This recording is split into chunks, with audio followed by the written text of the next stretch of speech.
नाराजगी के पीछे के कारण क्या है, वजह क्या है? वजह यह है देश का कानून, संविधान का अपमान, संविधान का अपमान करने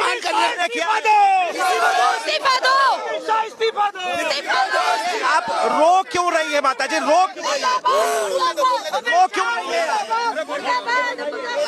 देखिए, अमित शाह के बयान के बाद अब लगातार कांग्रेस सड़क पे है और साफ तौर पे कह रही है कि अमित शाह का जिस तरह से बयान आया बाबा साहेब को बदनाम करने का, ये देश के लोग नहीं सहेंगे। ये संविधान का बदनाम है, बाबा साहेब की बदनामी की गई। लेकिन अब साफ तौर पे दिल्ली कांग्रेस के तमाम कार्यकर्ता सड़क पे, इनसे जुड़ेंगे, बातचीत करेंगे, क्या कहेंगे। जिस तरह से वो कहते हुए नजर आए, अम्बेडकर अम्बेडकर अम्बेडकर, अगर इतना अम्बेडकर का नाम की जगह भगवान का नाम लेते तो 7 जन्म तक स्वर्ग। देखिए, मैं कह सकता हूं कि विनाश काले विपरीत बुद्धि, जब नाश मनुष्य पर छाता है पहले विवेक मर जाता है।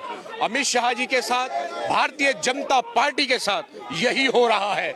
आप देखिए 2014 के चुनाव में भारतीय जनता पार्टी भूल गई, सत्ता के नशे में इतनी मदमस्त हो गई कि 2014 के चुनाव में जब उनको देश की जनता ने संविधान खत्म करने के नाम पर बैसाखी पर लाकर खड़ा कर दिया, शायद अमित शाह, भारतीय जनता पार्टी, नरेंद्र मोदी जी वो भूल गए और तभी उन्होंने बाबा साहब का इतना बड़ा अपमान किया है। देखिए, संविधान को वो लोग लेकर शपथ खाते हैं, संविधान की बात खुद प्रधानमंत्री कहते हैं और ऐसे में लगता है कि बाबा साहेब की वो बदनामी करेंगे।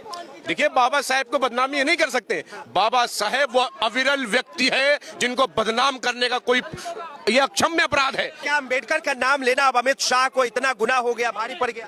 अमित शाह, अम्बेडकर का नाम इन लोगों ने लिया कब है?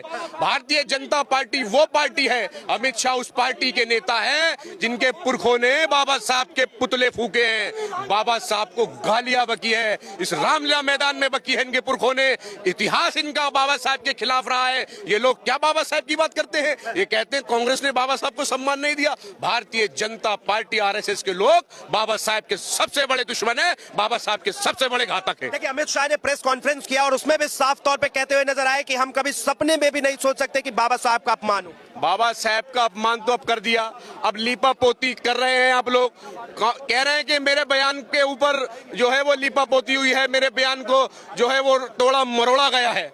अरे तोड़ा मरोड़ा नहीं गया है, आपकी बुद्धियां टूट और मूट गई है। अब जनता समझ चुकी है, ये समझ चुके हैं कि जो पासा फेंका है उसमें वो हमारे ऊपर ही उल्टा पड़ने वाला है। देश की जनता समझ चुकी है, ना भारतीय जनता पार्टी को माफ करेगी, ना अमित शाह नरेंद्र मोदी को माफ करेगी। देश के संविधान की शपथ लेकर ये लोग सदन के अंदर बैठते हैं और ऐसे में क्यों लगता है आपको कि वो बाबा साहब का मजाक उड़ा रहे हैं? देखिए, बाबा साहब का मजाक वो नहीं उड़ा रहे हैं, बाबा साहब का मजाक वो मानसिकता उड़ा रही है जो ट्रेनिंग अमित शाह जी को मिली है।